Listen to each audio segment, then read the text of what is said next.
আপনার Facebook page বা প্রোফাইলের ভিউজ আপনার কারণেই কিন্তু আসতেছে না, আপনি নিজেই দায়ী এর জন্য। কিভাবে আপনারা ভিউজ বাড়াবেন এবং কি পুনরায় নতুন করে গ্রো করবে আপনার পেজটি যদি এই টিপসগুলো অবলম্বন করেন, তো অবশ্যই ভিডিওটি প্রথম থেকে শেষ পর্যন্ত দেখবেন। চ্যানেলে নতুন হয়ে থাকলে অবশ্যই সাবস্ক্রাইব করে দিয়ে আমাদের সঙ্গে থাকবেন। তো বেশি কথা বলবো না, চলে যাব মূল ভিডিওতে। তো আমি সরাসরি চলে যাচ্ছি মোবাইল স্ক্রিনে। তো ভিউজ না হওয়ার কারণ দেখার জন্য আমরা চলে যাব এখন ফেসবুকে। তো ফেসবুকে ক্লিক করে দিলাম। ফেসবুকে ক্লিক করে দেওয়ার পর দেখতে পাচ্ছেন প্রোফাইল আইকন, এখানে ক্লিক করে দিলাম। এখানে ক্লিক করে দেওয়ার পর আমরা একটু নিচের দিকে চলে আসব। তো নিচের দিকে চলে আসার পর দেখতে পাচ্ছেন আমি ফটো আপলোড দিছি এবং কি ফটো কিন্তু বেশ কিছু আপলোড দিছি। তো দেখতে পাচ্ছেন ভিডিও কিন্তু আপলোড দিছি। তো ভিডিওগুলো কিন্তু অটো প্লে হচ্ছে। ভিডিওগুলো আপলোড দিছি, ভিডিওগুলো কিন্তু একা একাই প্লে হয়ে যাচ্ছে। তো দেখতে পাচ্ছেন আমি একটি ভিডিও আপলোড দিছি, এটাও কিন্তু ভিডিওটা প্লে হয়ে যাচ্ছে। তো এই যে ভিডিওটা একা একা যে প্লে হয়ে যাচ্ছে বা এই ভিডিওগুলো নিজের ভিডিও, আমি কিন্তু নিজেই দেখতেছি। আমি কিন্তু ফেসবুকে ঢুকতেছি, প্রোফাইল স্ক্রল করতেছি আমার নিজেরটা, তখন কিন্তু আমার নিজের ভিডিও নিজেরই দেখা হয়ে যাচ্ছে। তো এই ভুল কাজটা কখনো করা যাবে না, এটা আপনাকে অবশ্যই অফ করতে হবে। তো এটা অফ করার জন্য আপনাকে যে কাজটি করতে হবে, আপনাকে অবশ্যই এই দেখতে পাচ্ছেন প্রোফাইল আইকন, এখানে আপনাকে ক্লিক করতে হবে। তো এখানে ক্লিক করে দিলাম। এখানে ক্লিক করে দেওয়ার পর দেখতে পাচ্ছেন এখানে আপনারা সেটিংস দেখতে পাচ্ছেন কোনায়। যদি এখানে সেটিংস না থাকে আপনারা নিচের দিকে আসবেন। নিচের দিকে আসার পর দেখতে পাচ্ছেন সেটিংস অ্যান্ড প্রাইভেসি, এটাতে ক্লিক করতে হবে। তো আমি এটাতে ক্লিক করে দিলাম। এটাতে ক্লিক করে দেওয়ার পর দেখতে পাচ্ছেন সেটিংস। তো আমি সেটিংসে ক্লিক করে দিলাম। সেটিংসে ক্লিক করে দেওয়ার পর নিচের দিকে আপনাকে আসতে হবে। তো নিচের দিকে আসার পর দেখতে পারবেন মিডিয়া নামে একটি অপশন আছে।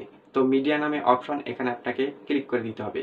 এখানে ক্লিক করে দেওয়ার পর আপনাকে একটু নিচের দিকে আসতে হবে। তো নিচের দিকে আসার পর আপনারা দেখতে পারবেন যে নেভার, এখানে কিন্তু on mobile data and wifi এটা থাকতে পারে, এটা আমার আছে বর্তমানে টিক মার্ক দেওয়া। আবার এখানে লেখা আছে ওয়ান ওয়াইফাই অনলি, এটাও কিন্তু টিক মার্ক দেওয়া থাকতে পারে। তো আপনারা কি করবেন, নেভার অপশনটাতে ক্লিক করে দিবেন। তো নেভার অপশনে কিন্তু আমি ক্লিক করে দিলাম। এখন আমি এখান থেকে বের হয়ে যাব। কেটে দেওয়ার পর আবারও কিন্তু আমি ফেসবুকে ক্লিক করে দিব। তো ফেসবুকে ক্লিক করে দেওয়ার পর আমি এখন প্রোফাইলে চলে যাব। তো প্রোফাইলে চলে গেলাম। প্রোফাইলে চলে যাওয়ার পর আবার নিচের দিকে আসবো। তো আপনারা দেখতে পারলেন এখন কিন্তু আমার ভিডিওগুলো একা একা প্লে হচ্ছে না, এখন কিন্তু নিজের ভিডিও নিজে দেখা হচ্ছে না। আপনারা কিন্তু প্রমাণটা দেখতে পারলেন। এখন কিন্তু আপনার ভিডিওগুলো আস্তে আস্তে ভিউজ হতে শুরু করবে ইনশাল্লাহ, আশা করা যায়। তো আমি কিন্তু বলেছিলাম যে বোনাস টিপস দেব। তো বোনাস টিপসগুলো কি সেটাই কিন্তু এখন বলতে চলেছি। বোনাস টিপস হলো, আপনি সকালে যদি ভিডিও আপলোড করেন, পরের দিন আপনি অবশ্যই সকালে ভিডিও আপলোড করবেন। আর যদি আপনি বিকালে ভিডিও আপলোড করেন বা 5টার দিকে যদি ভিডিও আপলোড করেন, তাহলে আপনার পরের দিন কিন্তু ওই 5টার দিনই ভিডিও আপলোড করতে হবে। এখন এখানে অনেকে কিন্তু অধিক পরিমাণে রিলস ভিডিও তৈরি করে থাকে, তারা কি করবেন, তারা সময় ধরে ধরে ভিডিও আপলোড করবেন। যদি আপনি 10টায় ভিডিও আপলোড করেন, পরের দিন 10টায়, আবার 12টায়, যদি 2টায় বা 2 ঘন্টা পর পর যদি রিলস ভিডিও আপনি আপলোড করেন, 2 ঘন্টা পর পর রিলস ভিডিও আপনি আপলোড করে দিবেন।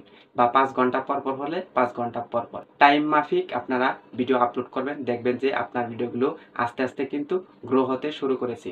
ইনশাল্লাহ আপনার ভিডিও ভাইরাল হবে।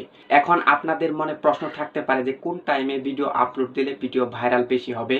এখন আপনাদের বুঝতে হবে কোন টাইমে মানুষ অ্যাক্টিভ থাকে। বিকালবেলা কিন্তু মানুষ অ্যাক্টিভ বেশি থাকে। বিকালবেলা যদি আপনারা ভিডিও আপলোড করেন, যেমন 5টা, 6টা, 7টা, 8টা, এর মধ্যে আপনারা ভিডিও আপলোড করে দিবেন, ইনশাল্লাহ আপনার ভিডিওগুলো ভাইরাল হয়ে যাবে। তো এই ছিল আজকের ভিডিও। চ্যানেলে নতুন হয়ে থাকলে সাবস্ক্রাইব করে দিয়ে আমাদের সঙ্গে থাকবেন।